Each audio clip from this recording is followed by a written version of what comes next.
Sometimes you have to start shooting to get to the point that you're trying to get to. You just literally have to roll some frames off before you know you're going to get what you need. Welcome to the SheClicks Women in Photography podcast. I'm Angela Nicholson, and I'm the founder of SheClicks, which is a community for female photographers. In these podcasts, I talk to women in the photographic industry to hear about their experiences, what drives them, and how they got to where they are now.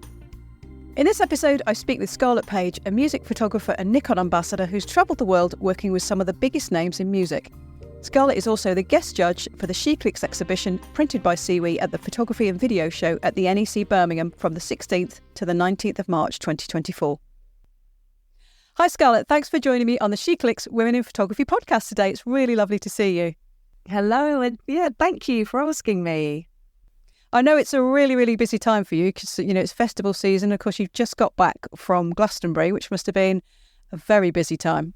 Yes, it's pretty intense doing the festivals, especially Glastonbury, and it's actually been 25 years since I said I'd never go back after a few years on the trot of it being particularly muddy, and it's hard work, just getting around the whole site with all your cameras and that weight of everything that you're carrying, including like a box to stand on, and then you add in the mud factor, and it's like torture. And in the late 90s, when I was in my 20s, I went, right, that's it, I'm not doing it anymore.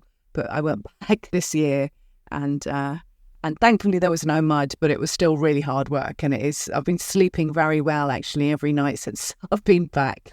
And obviously when you get back, that's not the end of the hard work, is it? Because then you've got to, go through all your images, process all the images. Is that a slog, or do you enjoy that bit as well? I do enjoy it, but it is really time consuming. And actually on the days of Glastonbury, for example, on Saturday, I didn't get to bed till about 2:30, and it was not because I was partying, it was because I was editing. Everyone wants everything so quickly, and also you're moving on to the next job all the time. So if you don't get it done, it all backs up, and it can get even more stressful. So yeah, they are long days, but luckily I've got through the editing and moved on to more things. So but it was great. It was brilliant. I really enjoyed it.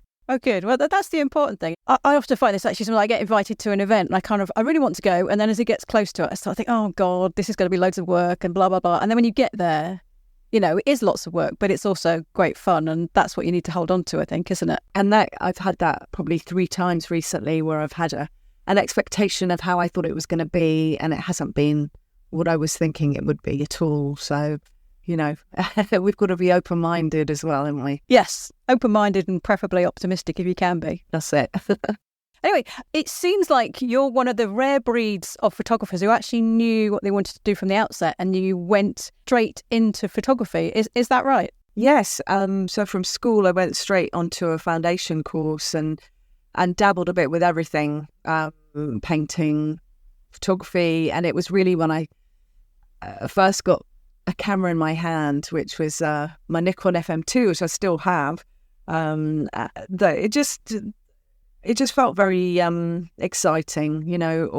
I found that all the paintings I was doing were very much like photographs, and there was no sort of loose sort of abstractness to them at all. And then so as soon as I was able to take photos of what I wanted to capture, then I felt like I'd found my medium. And then just in the 90s, the early 90s, obviously we were shooting on film. So it was the whole process from, shooting a whole roll of film, it seemed like quite a task when you're at college, because you're very considered about each frame that you make. And then you process it yourself, and you make a contact sheet, and you make a selection, and then you print one of the images and use all the chemicals to process it and dry it, and then you have to flatten them, and it's quite a labour of love, isn't it? Yeah, you're bringing it all back, actually. I love the shooting, and I love seeing the contact sheets, or I shot a lot of slide film, so you put that on a light box and you see which images you like the best. But when I was printing black and white, I always found it slightly stressful, because you're looking at how many pieces of paper you've got left, and you're making a print, you're doing all your test prints, then you start making a print, you're doing a bit of dodging and burning, and then you're looking, you think, well, I've got 4 pieces of paper left. Shall I use them all for this picture, or where do I go? In the end, you kind of end up making them all that picture because you've got to go back to the start. And then at university, you have these critiques, and someone would always say, oh, you know what, that would look great on whatever paper. You think, I've got to start again. And I must admit, I don't miss that aspect. Oh, yeah, like different graded paper. It wasn't like, a universal paper and you could just create the result. You had to specifically choose what grade of paper you were using to get the contrast that you wanted. And, I didn't even go down the colour printing route. There was a technician, and that still confuses me sometimes, just colour. But yeah, no, it was, I sort of often miss those days. And, my daughter now is getting to the age where she's looking at colleges and having a look around and seeing dark rooms now and thinking, oh, God, I'd love to be back in that time, and being able to indulge in having that time and doing that and sort of getting lost in the dark room. But so after uni anyway, I met a photographer who was working in the music industry and started assisting to get some experience. And actually, that's how I fell into working in music. It wasn't a desire, I didn't know what I wanted to do, particularly in the all the different threads of photography. I knew I didn't want to do still life because that was really boring for me. But I didn't know too much. Anyway, then I started doing very quick assignments and assisting and traveling the world a lot because it was, in the 90s, there was a lot more money in the music business. And so there were budgets for things, and it was still film, photography hadn't moved into the digital era. So there weren't so many photographers around. So it was a really exciting place to be at that time. So if you had met someone, say, who was a wedding photographer and started assisting them, do you think you would have been a wedding photographer, or is there something about music photography that kind of made you find that particular photographer to start assisting them? I'm not sure I would have been a wedding photographer. I still shy away every time I'm asked, but being around music and musicians and traveling the world seemed so exciting that I didn't even sort of think twice, I suppose. And as I was meeting more and more contacts and shooting more of my own work, then, quickly, as soon as I put a portfolio together, I was able to, it's not always about the skill, is it? Obviously I can take decent photos, but it's about the people you meet and that, they trust you, or, they can see that you can get the job done quickly. And it's just about fitting, the right sort of model of what is needed. And is that what keeps you motivated now, making those connections and delivering the work that people expect or want, or going beyond that and really exciting them with your photography? I think it's just every new session is a new challenge, and you don't know quite how it's going to be. Like we were saying, our expectations are sometimes not realised, particularly when they're negative ones. It's like I was shooting someone yesterday, and I had a sort of preconceived idea, and then I left thinking, feeling like we really cemented a new friendship. It's not always the case, but to sort of reach your subject, sometimes you do have to have a real connection. And so sometimes I do feel like it goes a bit more than just going, hello, goodbye, we've done some photos. I do feel like it gives me more than that, almost like a bit of phototherapy sometimes as well, sort of guiding someone through, particularly if they hate having their photos taken. I quite like that challenge of sort of, taking that on and making it okay. I was going to ask you about that, actually, because, obviously some of your subjects in advance, but do you know all of them? Do you do much research to find out about them and then try and sort of pull out their character in your photos? If it's a developing artist, for example, or someone who just wants some headshots and branding shots, I do quite like to have a conversation with them at least before I meet them, and do try and do a little bit of research. Not research, but you know what I mean? Just have a look at if they're an artist or whatever, look at their work and get a feel for what they're about. But really, it's not until you meet them that you really sort of get to know them. But I find that even having a Zoom meeting with someone is really useful, actually. And I find that it works better for me, just business-wise, to have that immediate connection rather than go through email, because I'm always rushing as well. So I'm not I'm more a pictures person than a words person. So, writing sort of formal emails to clients isn't really my thing. I'd rather sort of actually reach out and immediately forge that connection.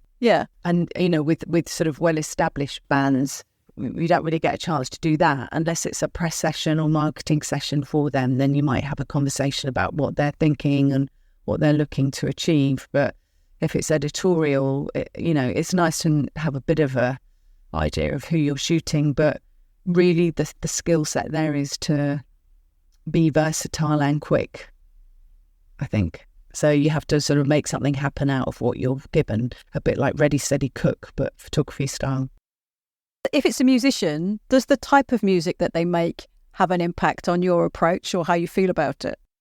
A little, I suppose. If they look like a sort of a calm-looking woman, but actually they sound really punky, then you obviously have to take that a bit into consideration, because you don't want them to look all wispy and willowy if actually they're a bit more edgy. So, yeah, it's important. And also, I quite like to share mood boards and get an idea of what images or imagery they like, particularly if they're like just starting out in whatever field they're in, because like I say, it's a starting point. It doesn't have to be a forever, but, rather than always delaying and, I don't know quite, let's get on with it. And then you will learn something from it and know where you want to go next as well.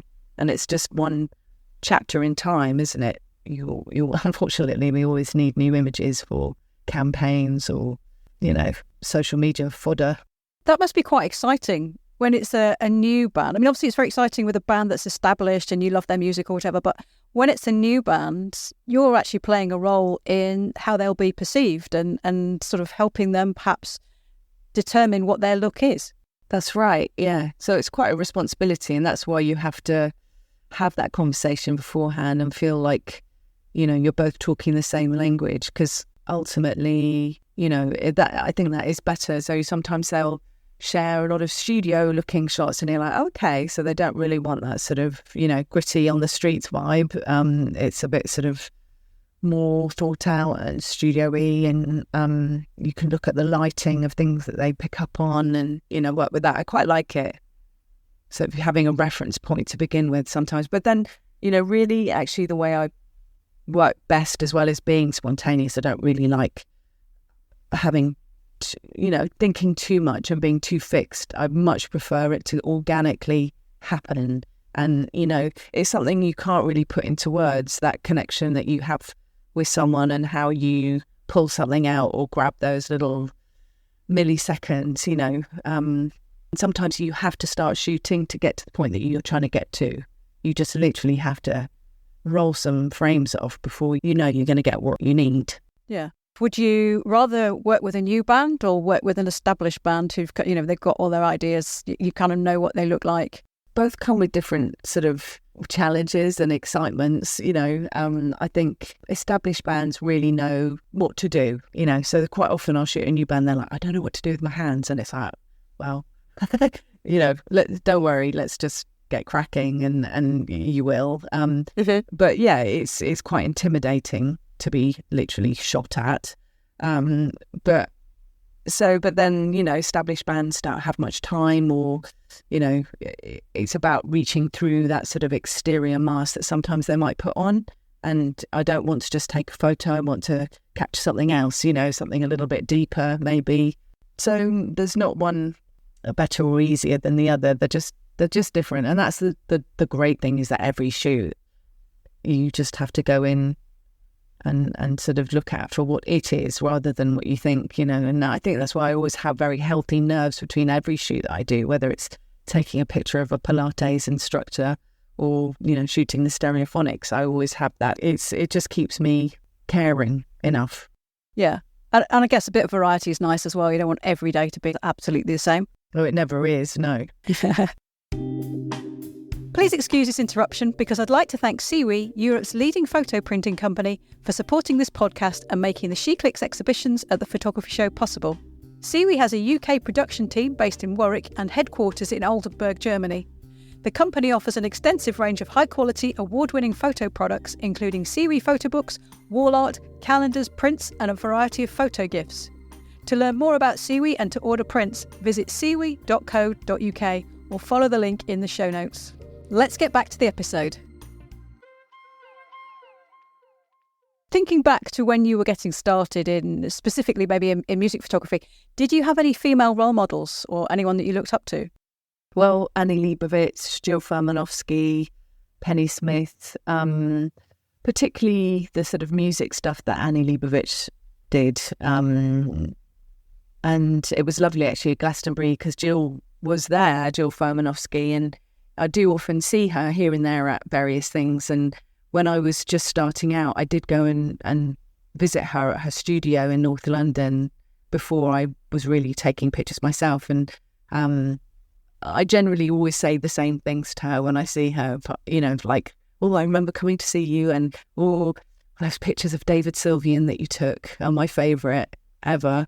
And so we have a little conversation. It's just me fangirling about, you know, people that she shot, but it was lovely. You know, she took a picture of me at Glastonbury and I was like, I hate having my photo taken, but I thought, oh, it'd be lovely to see her photo at some point. So it's lovely to be able to maybe gain a bit of respect now that I'm a bit of an old timer myself, not as long as she, like Jill's been photographing for, 50 years. I think she just had an exhibition celebrating that, which is just incredible. And she's still not complaining as much as me at Glastonbury in the pit, you know. I have actually met Jill a couple of times and she is lovely. But just a few weeks ago, some SheClickers and we went up to Manchester to see her exhibition. She had a retrospective in the library there. Oh, yeah, that's right. And it was just brilliant. I loved it. It brought back so many memories. And, you know, when I used to get Smash Hits magazine, I was seeing all those pictures and thinking, oh, yes. I think she probably was the first female photographer that I actually kind of registered as liking her work and being interested in what she produced. Yeah, she's very exciting. I know. I love some of her photography.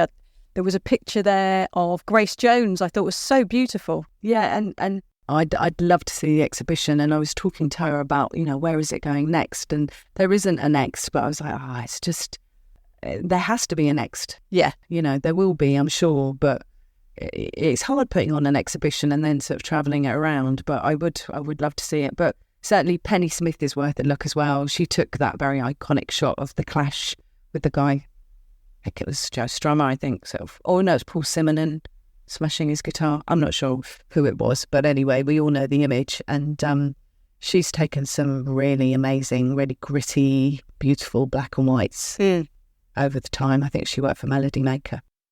Jill Furmanovsky now runs the Rock Archive. That's right, yeah. And so you can actually go and look at a lot of those pictures and indeed buy prints, which is just, I think it's a brilliant scheme. I'm eyeing up a few prints at some point in the not too distant future, hopefully. Get those on the wall. In lockdown, that was something that I started looking at, you know, was prints and looking at old archive images. And I'd already had a shop, but in lockdown, that was the thing that kept me afloat. Obviously, I couldn't do any shoots and I didn't get the handout because I hadn't earned enough money, actually. So don't do photography. It's a terrible job. No, only joking. But yeah, no, it hadn't been a great couple of years for me prior to lockdown. And then actually turning my hand to various projects over that time, including upping my print sales, has been incredible. I mean, earlier this year, I went to Australia and had an exhibition and went to Sydney for 2 weeks, and at the same time had another exhibition in New York and one in Henley. So in 1 month, there were 3 exhibitions going on. And so, yeah, it's very exciting. So, and again, through all of that sort of resourcefulness in lockdown, one of my images has just made it into the National Portrait Gallery as well. So, you know, it's funny how archive images can take on their own, as the time passes, they become something else. They actually become quite magical in their own right, and, you know, very nostalgic. And, you know, pictures that I took of like Noel and Liam Gallagher in like 2000 at the time didn't feel particularly special, but now I look at them and they feel like real cherished gems of photographs, and it's funny how that passing of time can turn them into something quite different. Yeah, I mean, there's something very special about you look at a photograph and it brings back so many memories, doesn't it? That's right. And for me, maybe looking at one of your pictures of Liam Gallagher, I wasn't there at that moment, but it brings back the music, or when I perhaps, was singing along to them some of their songs, or, all sorts of parties and everything. It all comes flooding back. Yeah, we do get quite nostalgic. You just don't realise it when you're shooting. Absolutely. But congratulations on getting an image in the National Portrait Gallery. That's fantastic. Yeah, it's been quite a year actually. This last year has been a really great year on many levels, and that's one of the things that I could potentially write a list and go, these are the things that I want to do or achieve, and that is definitely on the list. So I was just chuffed to pieces. It's like, yay. Now do I go, I want to, or do I just go, oh, that's okay, I'm happy with that? I'm really chuffed. Talking about you having a fantastic year, last year, 2022, you became a Nickon ambassador. Yes. How did that come around, and what sort of impact has that had upon you? Well, I've always used Nickon, so, 30 years, here we are. And as a photographer, sometimes you can feel quite isolated. You don't necessarily meet other photographers. I know actually more recently I certainly have, with things such as SheClicks and the AOP, and it's a lovely way to meet other photographers, which has been something that was completely lacking in my life. But as far as Nickon went, every time I had a problem or I dropped a camera or something like that, I'd be like, I don't know anybody. And, I felt like it was important to me. I wanted to sort of somehow feel like I was also supported by Nickon, having been a sort of a very passionate and sort of, well, I wasn't an ambassador then, but I felt like, I've always been very brand loyal and loved everything to do with Nickon. And my agent, Tabitha, a Female Perspective, had some contacts, and we started talking, which led to me doing YouTube's sessions for them. And very quickly I was like, how do we become ambassadors? And they're like, well, that doesn't happen really very often. And I was like, oh, but you've got to ask the question. And I suppose I was just putting, sometimes it's as simple as, writing a list of things you want to try and achieve in a year, or like one of my upcoming ones will be to do a book, but it's going to take a long time. I've got so much archive stuff. But it was very much, I was sort of not visualizing it, but it was very much in my mind, something I really wanted and felt quite passionate about, and wanted to feel part of that team. And I had no idea how amazing actually it would be, because now I've met so many people and I can ask the questions that I need to ask, and it just feels like the biggest honour. Actually, when they asked me if, they said that, we'd like to offer you an ambassadorship. Is that the right thing? That's what I'd call it. I just went bright red and yeah. And I just, I was completely overwhelmed, because actually, even though that's what I wanted, you never actually think that those dreams are going to come true. And, but it's just been brilliant. And, they've supported me so much with, for example, I had to shoot a massive event last year, the Taylor Hawkins tribute concert. And it was me and a few other photographers who had long-standing relationships with the Foo Fighters. And it was a 6-hour concert, and obviously it was going to be very drama-based, so shooting people at the back of the stage. And I just moved over to the Z9, which I had already before I started speaking to Nickon. And but I needed... my other camera was an 810, which actually just doesn't perform on the same level. And so I needed to loan some equipment and a longer lens, and they basically completely sorted me out. And I shot the hell out of it and got some incredible shots. And everyone was so happy and grateful. And so it's things like that where you're like, oh, this has come up. Is there any way?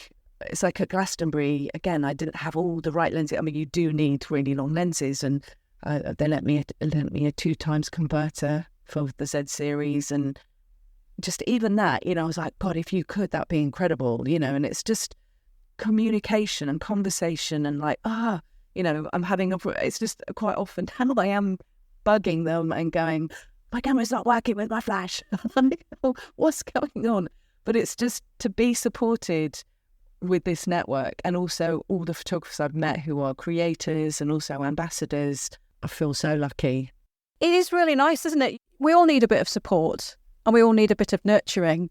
And it's really great that you've got to the point where you can get that at quite a high level now from Nickon. You've got the technical background, you can try out the different lenses, and I know you're using a Z8 as well as the Z9 now. Yeah, I am. It's good for them as well that you're involved. Well, like I say, I feel really lucky, and it's just, since I've moved on to the Z series, it's really amplified and upped my game as well. I feel like so confident in the kit that I'm using, and even though, when I first got asked to become an ambassador, I suddenly was hit by the hugest imposter syndrome, where you're like, oh, but how am I going to fulfill this role? All of a sudden, the pressure. But actually, it's like, even talking today with you, it's like, well, all I do is share what I do and my story and how it's been, because actually that will resonate with some,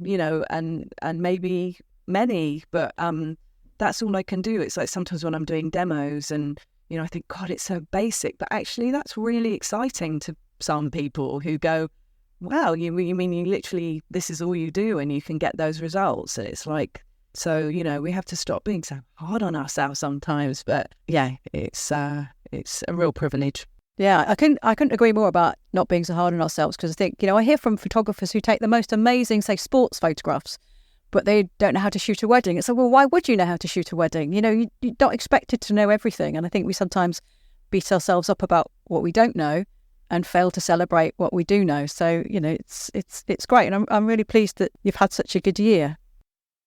Okay, well, now it's time for 6 from SheClicks, and I've got 10 questions from some SheClicks members, and I'm going to ask you to answer 6 of them, please. So could you pick a number from 1 to 10? Right, I'm going to go with birthday numbers. So we're going to go with number 1. Number 1. I'm really glad you're asking this one, actually, because this question is from Eilish, who is a BA Hons photography student who wants to get into live music photography once she leaves university. What's your advice for her on this, and how should she get her work out there for more people to see it?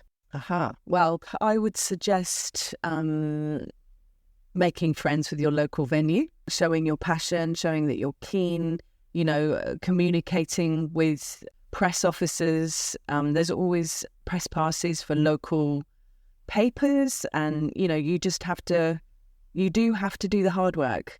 You do have to reach out. You do have to make phone calls. And sometimes, like I say, that being hard on ourselves, it sort of holds us back sometimes from taking that leap of faith. And, but if you're not doing it, someone else will be. And it's like, well, why shouldn't you?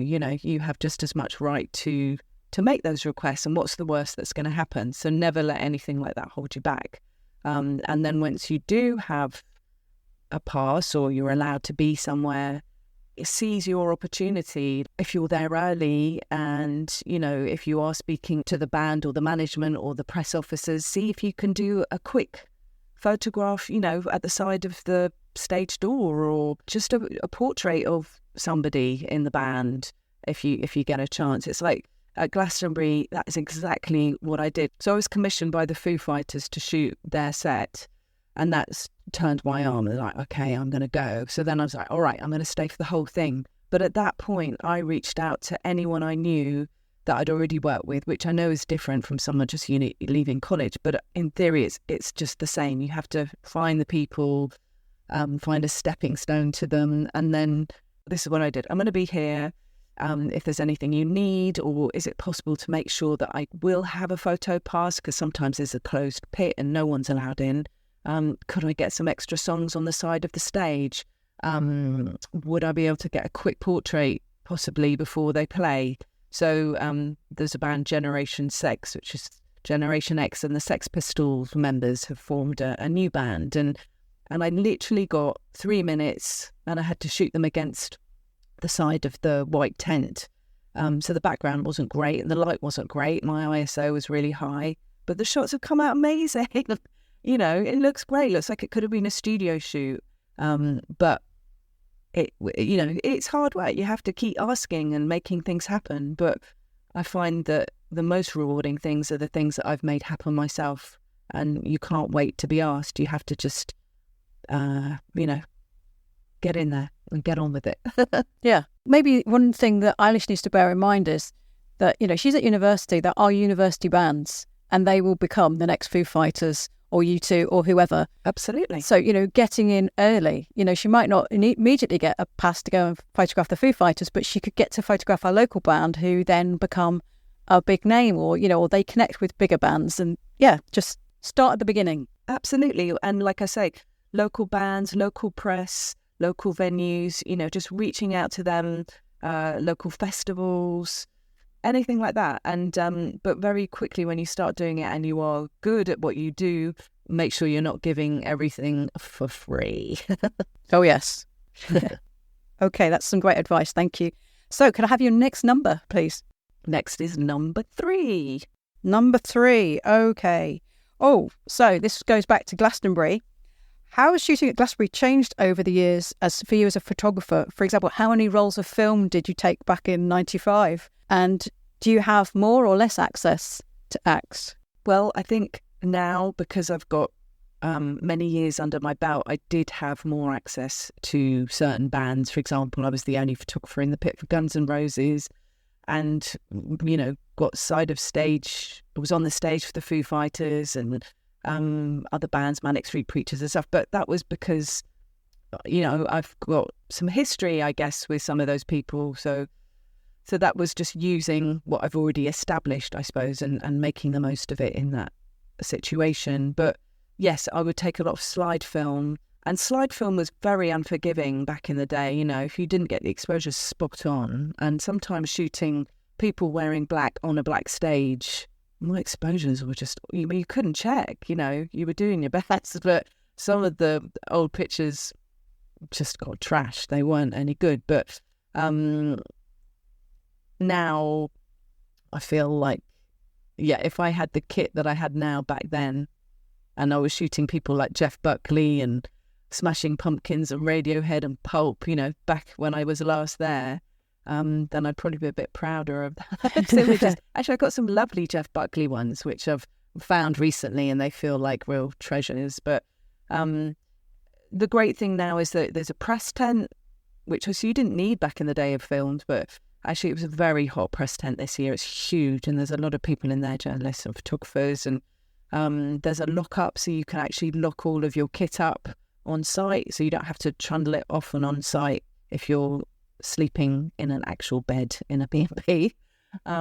So that's nice. That was really good. It was a charity donation thing and really so welcomed and useful. So they have made it a little bit easier for us. And of course there was no mud this year, which probably helped quite a lot. Yeah, that really, really helped. Okay, so could I have your third number, please? All right, we'll go with number 8. Number 8. Oh, what was your favourite concert that you've ever photographed? That's from Jane. Ooh, it's a really tricky one because I suppose it feels wrong to say favourite, but the Taylor Hawkins tribute concert was such a huge emotional event that was, like I say, went on for 6 hours and it was bish bash bosh and there was so much energy, so many emotions. So favourite feels like it was fun, but actually, it wasn't. It was emotional, but it was such an incredible, and I was so honoured to be asked to cover it that it's still quite a highlight for me of the last year. Begrudgingly, I could also say, well, Glastonbury was quite fun too. And I shot the first show this year of the Foo Fighters reformed with a new drummer, and that was, again, a really special one to do. But it's funny, I find it really difficult to narrow down any of my favourite anythings because they're all so, they're all so different and valid for very different reasons. So I can never tell you my favourite song or my favourite band or anything like that. But yeah, I think the Taylor Hawkins one definitely sticks out as something that I will never forget. It was truly something I've never experienced before. Right, so a very, very special moment. Okay, so can we have your fourth number, please? 9. Number 9. Oh, several people asked this question, actually. Who would you love to photograph that you haven't actually photographed yet? I think I'd love to photograph someone who has a massive reputation, like Madonna or Lady Gaga, just because I would know I'd be quite terrified, but also very excited. Yeah. In my terror. And would you prefer to photograph them live or in a portrait shoot? Portrait. Yeah, I always prefer shooting portraits, actually. I have been doing a fair bit of live recently, but I feel like portraits speak more volume for me. I find them, because that is really the connection and something that you can get where it's just you and them, and so they feel a bit more special to me.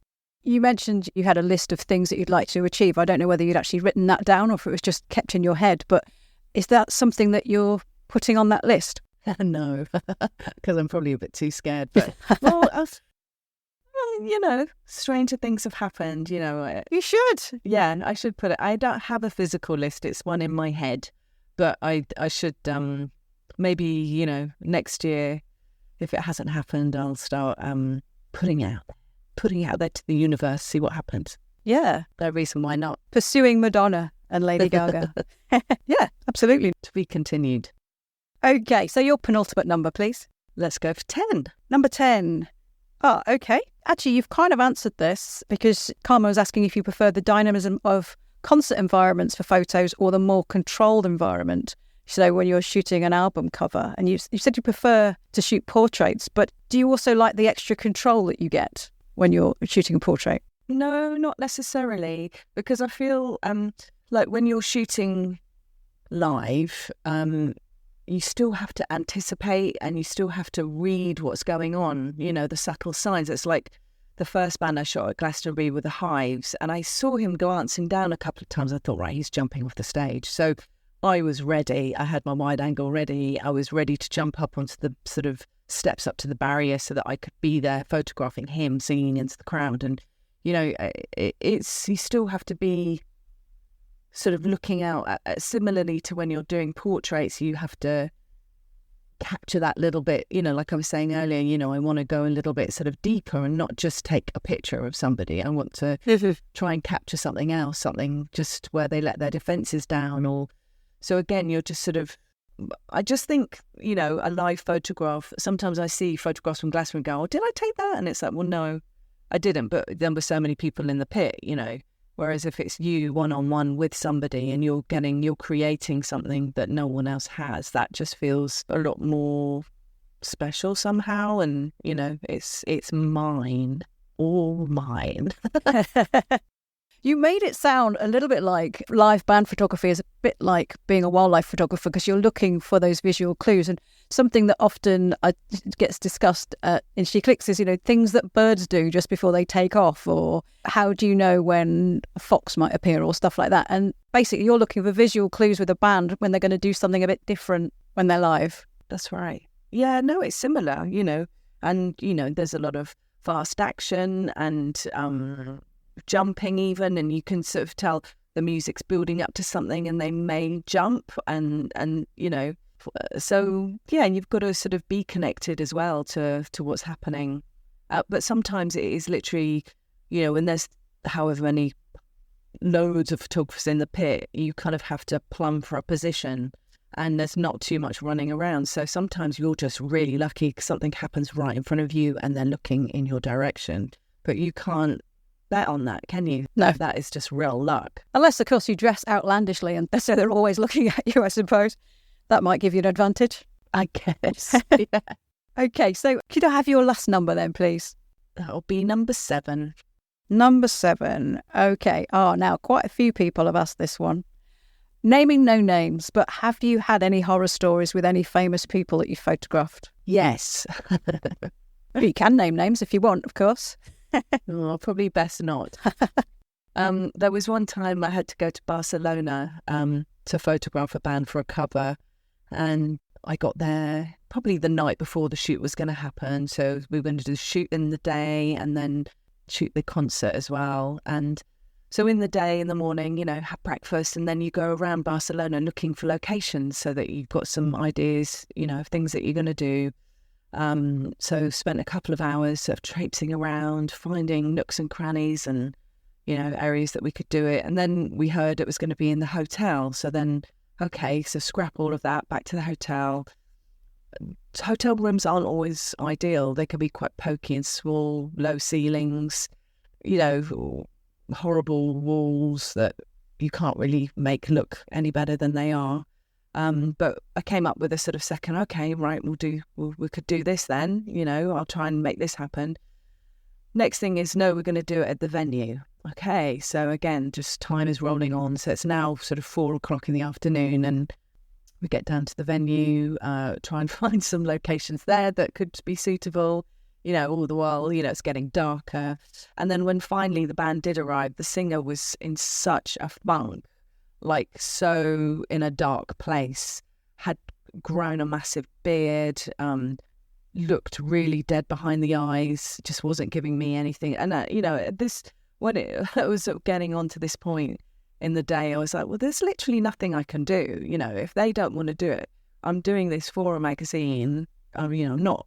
It's not for want of trying, but ultimately it's all great promotion for them, isn't it? Getting features in magazines. So if they don't want to do it, it's literally, I'm not going to stress out about it. I'll do my best. And we did some shots. It was early days digital and they weren't brilliant. And the singer just looked really grumpy. But you never know, maybe the passing of time will make it a classic. Who knows? It's still buried away at the moment. Is that one to make black and white and add a bit of grain to make it look extra moody? Possibly, but I'm not sure. You've got to sort of find a picture pleasing aesthetically, and I'm not sure if that look would ever be. I think they were struggling. They were going through a very difficult time, and whether they were struggling with mental health issues or addiction or who knows. But it was definitely a bit challenging to form any kind of connection. It's hard when you've got a lot of baggage as well, because you'd had a pretty rotten day, and then you take some photographs and you kind of think, ugh, you need to kind of dump that as well, don't you? Maybe someone else who, perhaps if they, maybe they love the artist or they don't like the artist, they might have a different opinion. Yeah, that's true. Sometimes we're too connected. Yeah. But yeah, that does sound like a bit of a day. Well, Scarlett, thank you so much for answering all those questions. It's been really lovely to hear from you, and you've given some brilliant tips, some great advice. So thank you very much. No, thanks. Yeah, thanks again. Thanks for listening to this episode of the SheClicks Women in Photography podcast. I hope you enjoyed it. As usual, I'll add links to Scarlett's social media channels and website to the show notes so you can keep up to date with her. I'll be back with another episode soon, so please subscribe to the show on your favourite podcast platform and tell all your friends and followers about it. You'll also find SheClicks on Facebook, Twitter, Instagram and YouTube if you search for SheClicks Net. So until next time, enjoy your photography.